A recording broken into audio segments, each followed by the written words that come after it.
Talagang di pa rin tayo binibigaw ng mga laban sa PVL dahil isa na namang pigil hiningang bakbakan sa pagitan ng sister team na Signal at PLDT.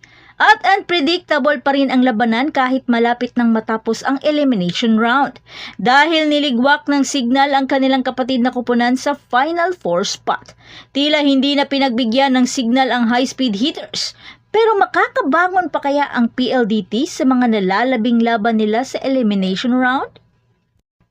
Pero bago pa man ang lahat, kung hindi ka pa nakapag-subscribe, please like and subscribe at pakispike na rin sa bell button para lagi kang updated sa mga volleyball ganap. Kahit ligwak na sa semis race ilang minuto bago ang kanilang laban, ang laban ng HD Spikers ay isa na lamang non-bearing game ay nagpakitang gilas pa rin ang Signal at pinaluhod ang kanilang sister team na PLDT sa kanilang pag-asang makapasok sa semifinal sa loob ng 4-setter